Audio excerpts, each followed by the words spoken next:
क्या आपने महादेव के उस महान गण के बारे में सुना है जिसने धरती पर मौजूद सारे समुद्रों को सिर्फ एक सांस में पी लिया था? हाँ, हम बात कर रहे हैं महान तपस्वी महर्षि अगस्त्य की। लेकिन आखिर एक आर्ष को ऐसा क्यों करना पड़ा? इस रोंगटे खड़े कर देने वाली कहानी की शुरुआत होती है वृत्रासुर नाम के एक प्रलयंकारी राक्षस से। जब देवराज इंद्र ने भयंकर युद्ध में वृत्रासुर का वध कर दिया तो उसका खूंखार सेनापति कालकेय अपनी पूरी राक्षसी सेना को लेकर भाग गया। अपनी जान बचाने के लिए वह असीम समुद्र की अनंत गहराइयों में जाकर छिप गया। अब इन काल के राक्षसों ने एक खौफनाक चाल चली। दिन के उजाले में वे समुद्र की तलहटी में छिपे रहते, जहां देवता कभी पहुंच नहीं सकते थे, और जैसे ही रात होती वे समुद्र से बाहर निकलते और धरती पर त्राहिमाम मचा देते। वे चुन चुन कर तपस्वी आर्षियों को जिंदा निगल जाते, आश्रमों को जला देते और सारे यज्ञों को नष्ट करने लगे ताकि देवताओं की शक्तियां हमेशा के लिए खत्म हो जाएं। धरती आर्षियों के खून से लाल हो गई।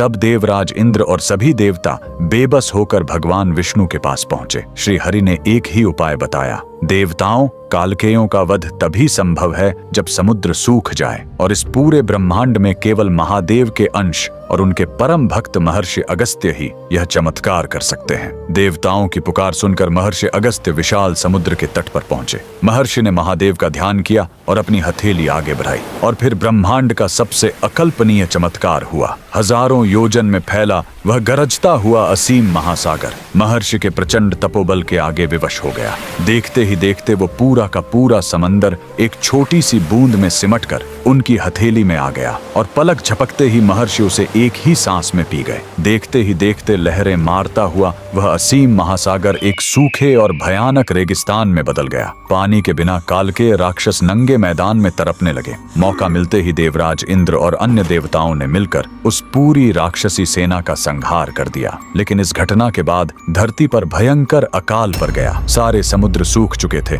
और त्राहिमाम मच गया। तब कई पीढ़ियों बाद भगवान श्री राम के महान पूर्वज राजा भगीरथ ने ब्रह्मा जी की कठोर तपस्या की और उनके कमंडल से माता गंगा को धरती पर भेजने का वरदान मांगा। स्वर्ग से गिरती गंगा के प्रचंड वेग को महादेव ने अपनी जटाओं में बांध लिया। फिर शिव की उन जटाओं से बहती हुई उस पावन जलधारा ने पूरी धरती की नदियों को जीवन दिया और जाकर उन सूखे हुए विशाल गड्ढों को फिर से लबालब भर दिया, जो आज महासागर कहलाते हैं। अगर महादेव के इस महान भक्त के तपोबल और माता गंगा के इस अद्भुत अवतरण ने आपके रोंगटे खड़े कर दिए हों तो कमेंट्स में पूरी श्रद्धा से हर हर महादेव और जय गंगा मैया जरूर लिखें।